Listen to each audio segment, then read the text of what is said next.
All right. First off, welcome to this year's Granite Games 2014 seminar. We're going to start off with all just the basic information.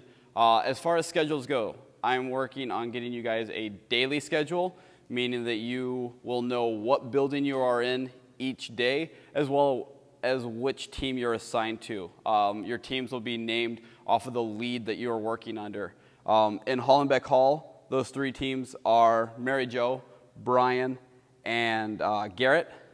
And so you'll be listed. You're either on Garrett's team, or you're on Mary Jo's team, or you're on Brian's team. You kind of work with that person that whole day. In the National Hockey Center, it's going to be Zach, Kai, that's K-A-I, and Emmy, which is actually M.E. Okay, not dot. Sorry, there's another dot in there. It is not me referring to myself in the second and third person. And then your assistant directors, one will be on each floor. One of them is Ryan Avery, and the other one is Amber Lewandowski. Did I get that right? Not even close. All right. Just call her Amber. It's much easier for everybody. Amber will be in the National Hockey Center, and Ryan will be in Hollenbeck Hall. Any sorts of disputes or scoring situations where somebody is refusing to sign a scorecard, your sole responsibility is going, hey Ryan, hey Amber, bring that person to that assistant director. They will take it from there. That's all you have to do. That assistant director may ask you a question like, hey, what's happening? Get a feel for it, but then from that point on, they will take care of it, and you most likely won't need to stay for the rest of it. That way you guys aren't being put in an awkward situation at all. But that's how that's going to work as far as the leads and everything. On Friday when you guys check in, so the morning of the 12th, you guys will each be given an ID number. Okay. What that's for is so that scoring knows who it is if they're hunting one of you down. Okay. So in the scoring box, you're not going to put your name. You're actually going to just put your ID number. Whether we write that on the back of your hand, we write it on your wristband, whatever works for you, every time you have a score sheet, you will write your ID number on there. Not your name, your ID number. That way we don't have to try and read your handwriting. Okay? You can sign at the bottom your judge's signature. I doubt it anyone has any worse of a signature than I do. There's no letters in it at all, so you don't know who it is. But the ID number should make it simple to know if we have an issue, who we need to talk to so we can get that answer really easily. So you'll receive those on Friday. Registration will have those numbers, as well as scoring will have all those numbers, so that you guys can easily be found if there's an issue. Briefing times. So I wrote those up. You're gonna, like I said, you're gonna receive beginning of next week, hopefully, which building you're in each day for the most part. Like I said, some of you are gonna get moved to the National Hockey Center during the elites in the evening. Okay. That's not where you're generally assigned.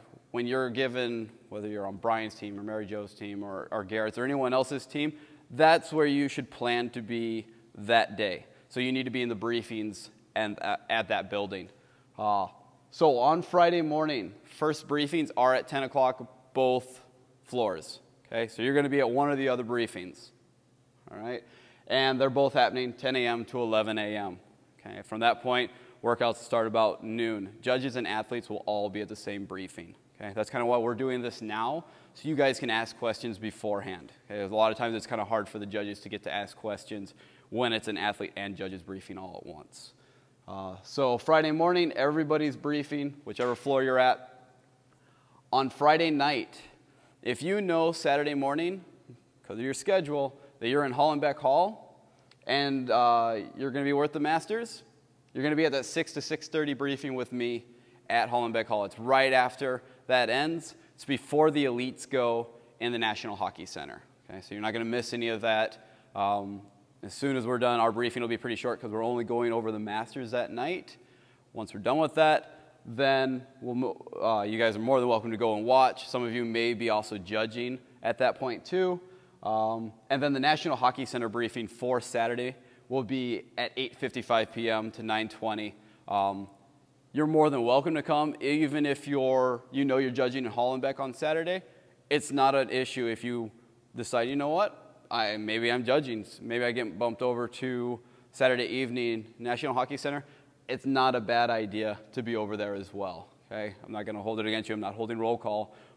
But so that you guys all know what's going on, the more briefings you're at, the more chance you're going to hear some of those odd questions that athletes ask. You're going to hear the official answer, okay?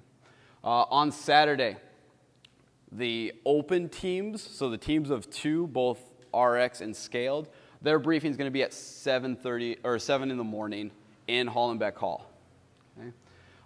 In the National Hockey Center, I believe it's the community teams of 4. Their briefing is going to be at 8:30 in the morning, and plan for like 30 to 40 minutes for those briefings. We don't want them going super long.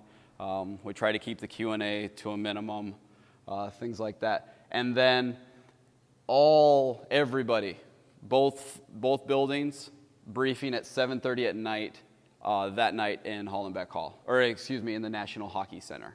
Okay, everybody will be at that one. Those are all the official briefings that we have listed right now. For those of you who don't know, Sunday morning there is a 5K run. I'm probably going to grab some of you guys, I think, what were we talking, 15, 20 judges, just as kind of the extra timekeepers. I have some people that are like, hey, I got no problem. I got to be out by 1. I can work 6 a.m. So I'm going to be grabbing most of those people to do that job on Sunday morning. Our floor on Sunday in Hollenbeck Hall is done at 1 o'clock. So if you see, you're like, oh, you know, I've got a flight to catch or something Sunday afternoon, you know you're not staying the whole day. I should already have that information. You guys are going to be in Hollenbeck Hall. Don't worry, you guys will be done on time. We're pretty set at staying on our schedule. We don't like to deviate from our schedule at all, our timeline at all. So plan that you can count on that schedule being on time. If something comes up and you need to leave earlier, just let your assistant director know. She's back there now, she moved. And they'll work according to adjust the schedule. Let's see, what am I missing now? Oh, judges' apparel. So we've had lots of questions about what to wear. Okay, I wore a general, this is what I kind of dressed like last year, except for the Nike symbol on my shorts. You guys do not have to live in Reebok gear. Your shirt, obviously you have to wear anytime you're judging. If your shorts say Nike, I will not fire you. If your shoes say Nike, I will not fire you. Okay, wear something comfortable. Any of you that have judged a full day, your feet hurt by the end of the day, multiply it by 3, walking becomes real fun. Okay. I know inserts are a great thing to put in your shoes. Multiple pairs of shoes are also a good suggestion as well. Personally, you'll see me walking around in Z-Quicks. They're much more comfortable than Nanos after I experienced that last year. But bring multiple pairs, switch them in and out. Life will be better that way. As far as shorts goes, I know we talked about khakis. We're taking that out, just dark colors. Okay, dark colored shorts. Basically, we're planning to blend in. I don't know if our judge's shirt is going to be this dark. It is a blue. That's all I know. But plan to just blend in is really the purpose. So nobody's walking around in bright yellow shorts. Okay, you guys can. I don't care what the style of shorts. Okay, you can wear your spandex shorts. You can wear your Lululemons. You can wear something that's comfortable. If you're comfortable in a Speedo, we'll talk. I don't know who that was, but I just had to laugh when it got posted. All of those things, the goal of judging is to blend in. We are asking no hats. So fellas, do your hair any way you got to. Ladies, anywhere you got to do your hair. If your mohawk is pink, we'll talk. John might give you a haircut, I don't know. But plan to just blend in. And that's the purpose of the judge, to not really be seen, to not stand out. That's that role.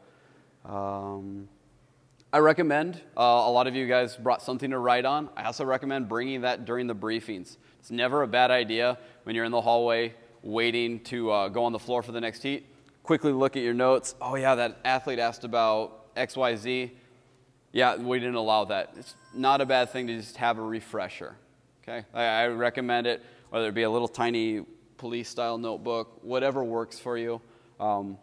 It's always beneficial to have that extra information.